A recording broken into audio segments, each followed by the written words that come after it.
Imagine you're watching a drone fly a long mission. It takes off smoothly, climbs, turns, and then nothing dramatic happens. No crash, no obvious warning. But hours later, you notice something subtle. It uses a little more power to hold altitude, or it vibrates a bit more in certain turns. If you're responsible for that drone, you now have a deceptively hard question. Is it still healthy, or is something quietly changing inside? Things like a loosening joint, a small crack, or a softening wing structure that could become dangerous later. That question matters because drones don't just fail like a light bulb. They often degrade. A wing can slowly lose stiffness. A motor can age. A sensor can drift. And the scariest part is that a drone can still fly fine right up until the moment it doesn't.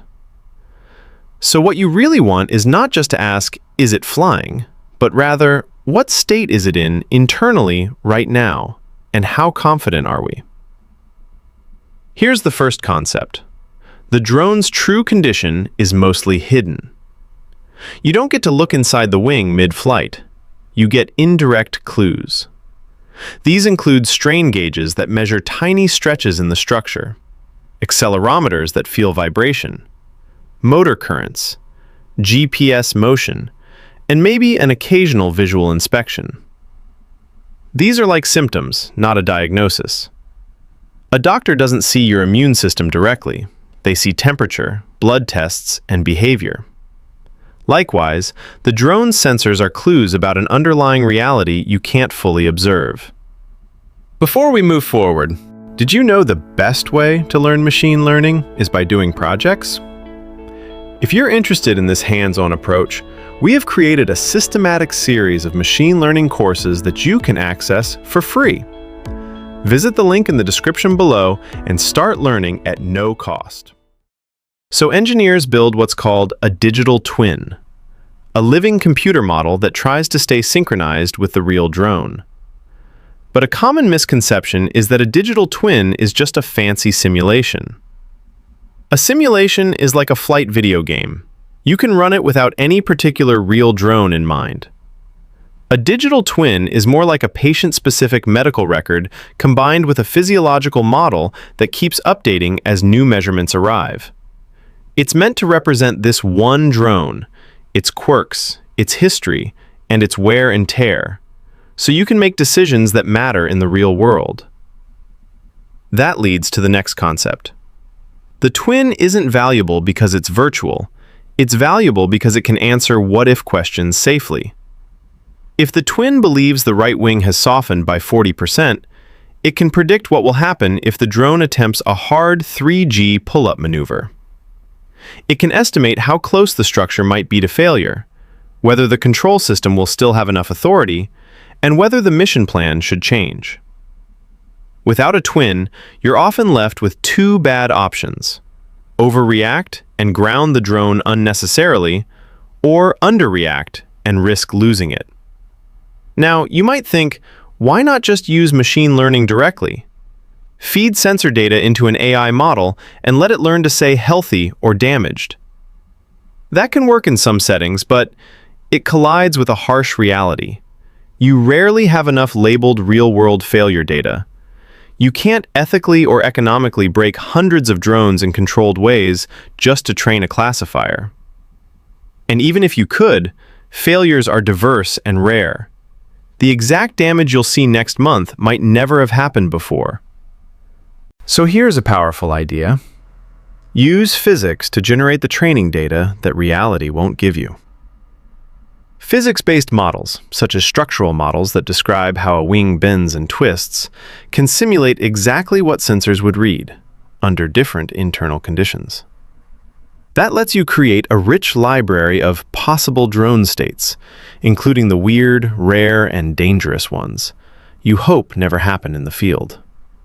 In other words, physics gives you a way to imagine plausible futures, rather than just memorizing the past. But there's an even deeper twist. Instead of one digital model, you build a library of models. Think of it like a shelf of what the drone could be states. One model might represent an undamaged wing. Another might represent a 20% stiffness reduction in one region.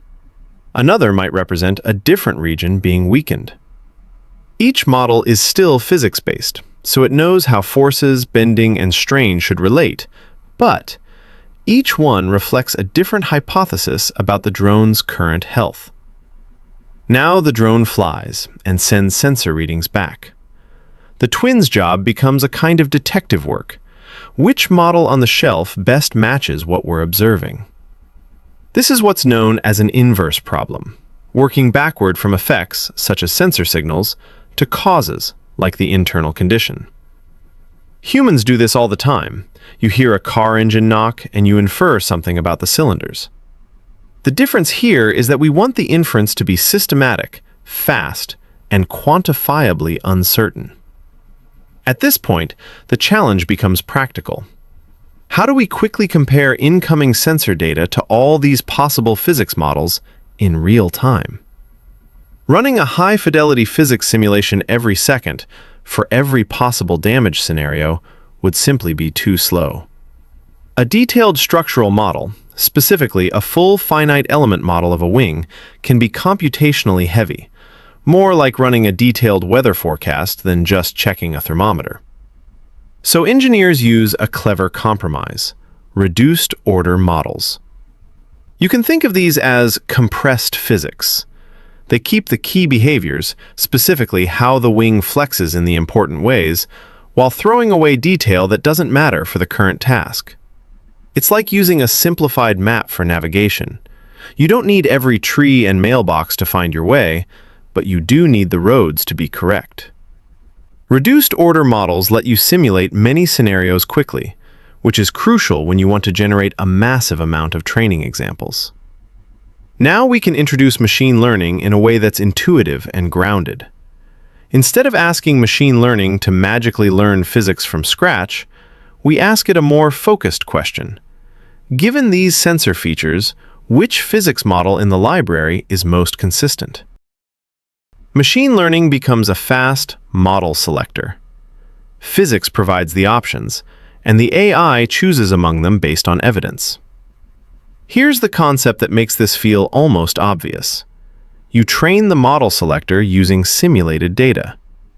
For each physics model on the shelf, you simulate a maneuver, say a 3G pull-up, and record what the strain sensors would read if that model were the truth. Do that for every model, and you've created a labeled dataset. The input is simulated sensor readings, and the label is which underlying model produced them. But real sensor data is messy. Strain gauges don't read perfectly. Inspections can be wrong. Environmental conditions vary. If you train only on perfect simulated data, your model selector will be fragile, like someone who's only ever practiced basketball shots in an empty gym and panics in a noisy stadium. So the simulation pipeline deliberately injects noise. In plain language, you take the clean simulated sensor reading and you corrupt it in ways that resemble reality, adding random measurement error, small bias, or variability. This is not cheating, it's realism. The goal is to teach the model selector to recognize a damaged wing even when the data is fuzzy, just like a doctor learning to diagnose from imperfect tests. Now we need to talk about what the machine learning model actually looks like, because the choice is part of the philosophy.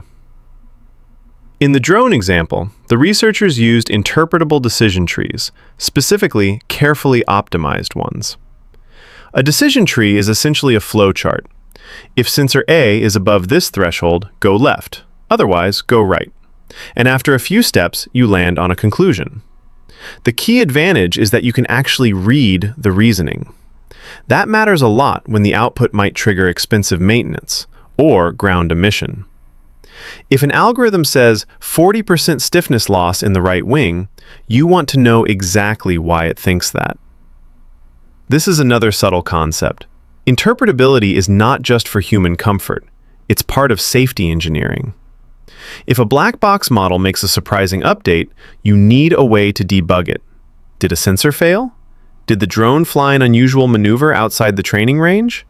Is the model library missing an important damage pattern? A readable decision path can reveal if the algorithm relied heavily on one flaky sensor, or if it is simply extrapolating beyond its experience. In the UAV case study, the twin focuses on structural health, essentially how stiff the wing is in certain regions.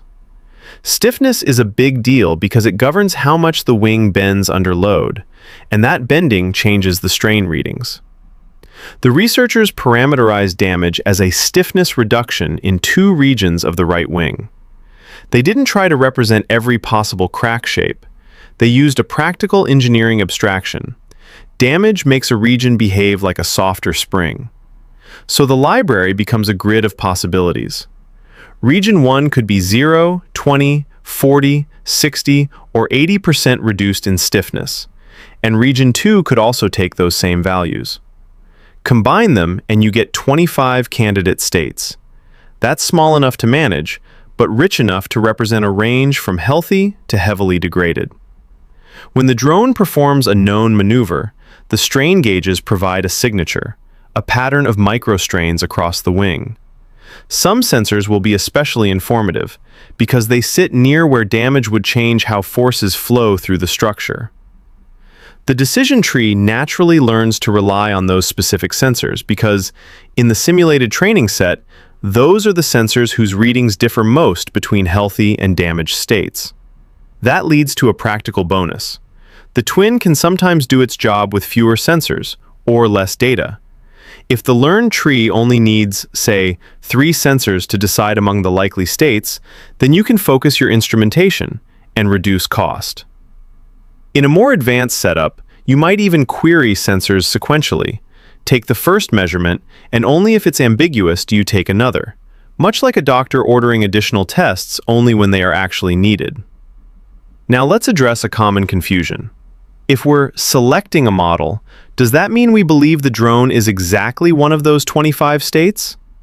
Not necessarily. The library is a structured approximation. Reality is continuous and messy.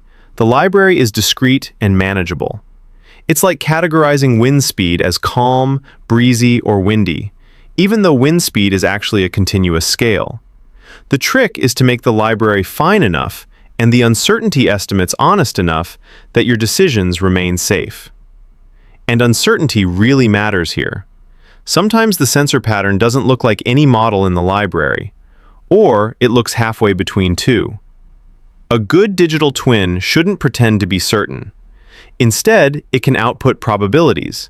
60% chance it's near 40% reduction in region 1, 30% chance it's 60%, and 10% something else. High uncertainty can be a useful alarm of its own. It might mean the drone is in a new condition the library doesn't cover, or a sensor is malfunctioning, or the maneuver differs from what was assumed. So far, we've described the monitoring role, inferring the current state from data. But digital twins become truly powerful when they close the loop into decisions. Once the twin has an updated belief about the drone's health, it can simulate what happens next under different actions. Should the drone fly a gentler path to reduce loads? Should it avoid aggressive turns? Should it return home now rather than later? Should we schedule maintenance after this mission, or can we safely postpone? This is where a deeper layer of thinking enters, decision-making under partial information. The drone's true state is always partly hidden, and measurements cost time, energy, and sometimes risk.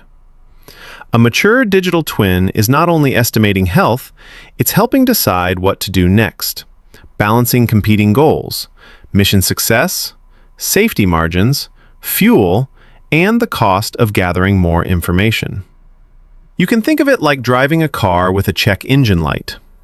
The light doesn't tell you exactly what's wrong. You can keep driving, pull over, or go to a mechanic for diagnostics. Each choice has a cost and a benefit. A digital twin formalizes that logic for engineering systems. Estimate what's going on, predict the consequences, choose an action, and then learn from the next set of observations. At this point, the big picture clicks into place. Physics-based modeling gives you a trustworthy way to predict, asking, if the drone were in a specific state, here's how it would behave. Machine learning gives you a fast way to infer, stating, based on these noisy sensor clues, this specific state is the most plausible. Reduced order models make the entire approach computationally feasible. And uncertainty handling keeps you honest about what you know versus what you're just guessing. The final concept is also the most human. This combination is needed because neither physics nor data alone is enough. Pure physics models can drift out of date as the drone ages. They often assume an idealized structure that slowly becomes untrue. On the other hand, pure machine learning can be data-hungry and brittle in rare, high-stakes situations, exactly where you most need reliability. A physics-based digital twin with machine learning model selection is a pragmatic alliance. Physics supplies structure and meaning, while machine learning supplies speed and adaptability. So when we ask, how do we understand the status of a drone and why is that needed? The answer is simple. Because the drone's most important truths, its internal health and safety margin, are not directly visible, yet they determine whether the next maneuver is routine or risky. A digital twin is a way to keep a running, evidence-based story of the drone's condition. And by blending physics with machine learning, we turn scattered sensor signals into actionable understanding. Not just what the drone is doing, but what it is becoming. I hope you enjoyed this video. Until the next one, take care of yourself.